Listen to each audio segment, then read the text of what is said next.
नमस्कार दोस्तों, जैसा कि आप सभी जानते हैं सुनते हैं कि कोरोना कर्फ्यू चल रहा है। पूरे उत्तराखंड में भी कोरोना कर्फ्यू है और कल कहीं ना कहीं कयास लगाए जा रहे थे कि कोरोना कर्फ्यू में कई चीज़ों में ढील दी जाएगी, लेकिन उस प्रकार से ढील नहीं दी गई।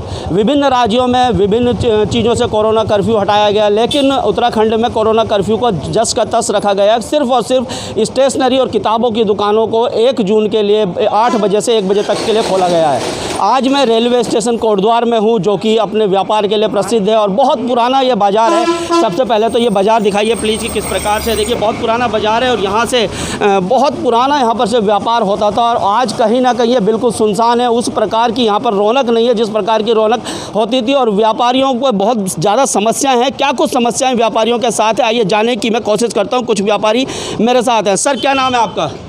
मंगत राम अग्रवाल। क्या कुछ समस्याएं सरकार के साथ आपकी हैं, क्या कहना चाहते हैं, सरकार को क्या मैसेज देना चाहते हैं? ये जो कोरोना काल है, ये पूरी उत्तराखंड की जनता के लिए, क्या पूरे देश की जनता के लिए बहुत बड़ी एक समस्या बनी है। और ये जो कोरोना है, इससे निपटने के लिए सरकार विभिन्न कार्य कर रही है, लेकिन जो सरकार की दोहरी नीति है ये हमारी समझ में नहीं आ रही। एक तरफ तो सरकार अपने जितने सरकारी प्रतिष्ठान हैं, सरकारी जो भी कार्य हैं, उसमें उनकी कोई रोक नहीं है, वो लगातार जस के तस चल रहे हैं। लेकिन व्यापार में जो मीडियम क्लास व्यापारी है,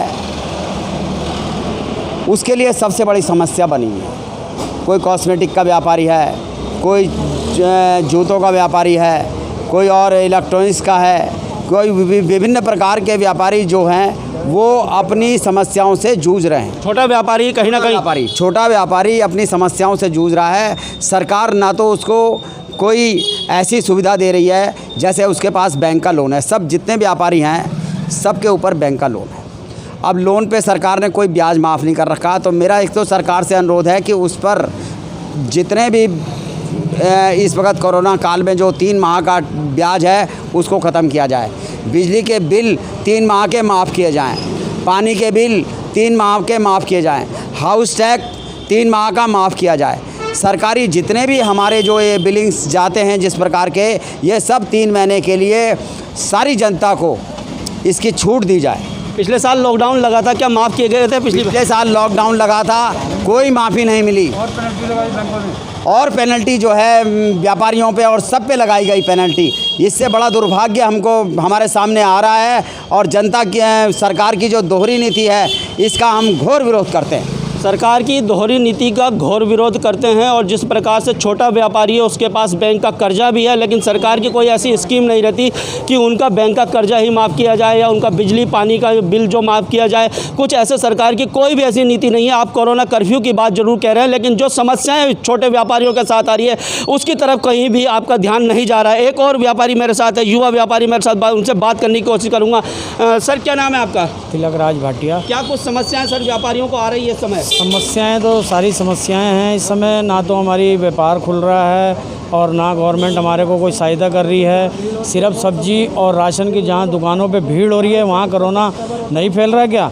वहाँ पे तो इन्होंने पूरा भीड़ ऐसे कर रखी है जैसे लोग सर्कस में घूम रहे हों।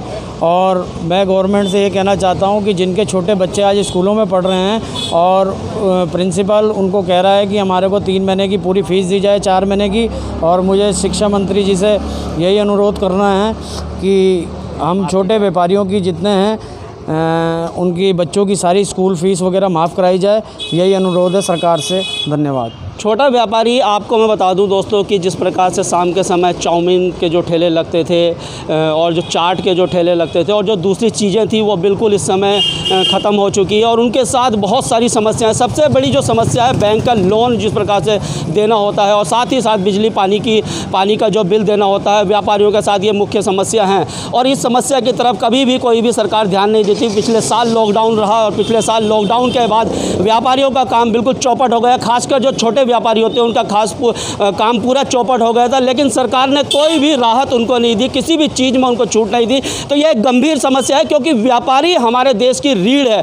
व्यापारी के बिना देश को चलाना बिल्कुल असंभव है। और जब कभी हम ये जो छोटे छोटे जो देखिए ये दुकानें देख रहे हैं आप, इनसे ही जब कभी हम जागरण का चंदा लेना है, होली का चंदा लेना है, तो हम सबसे पहले इनके पास आते हैं। सरकार ऑनलाइन की बात करती है, लेकिन ऑनलाइन वाला कभी भी कोई चंदा नहीं देता। अभी आप देख रहे होंगे पैंडेमिक में जो राहत लोगों को दे रही है, चाहे वो राशन उपलब्ध हो रहा है, चाहे सैनिटाइज़र उपलब्ध हो रहा है, वो सभी व्यापारी वर्ग ही दे रहा है। व्यापारी ही लोग आगे आ रहे हैं, कोई ऑनलाइन वाला कोई भी नहीं आ रहा। सरकार कहती है ऑनलाइन से आप ज़्यादा से ज़्यादा वो कीजिए, तो कहीं ना कहीं इनकी कमर टूट रही है। और इनकी कमर टूटने से देश की भी जो कमर टूटती है, व्यापारी क्योंकि देश की रीढ़ होता है। दोस्तों, ये एक वीडियो मेरा है आप लोगों के साथ, ये मैसेज मैं सरकार तक पहुंचाना चाहता हूं। और आप लोगों को कहूँगा कि वीडियो को ज़्यादा से ज़्यादा शेयर कीजिए, सोशल मीडिया की ताकत को पहचानिए आप। इन्हीं सब शब्दों के साथ धन्यवाद। जय हिंद, जय भारत, जय उत्तराखंड।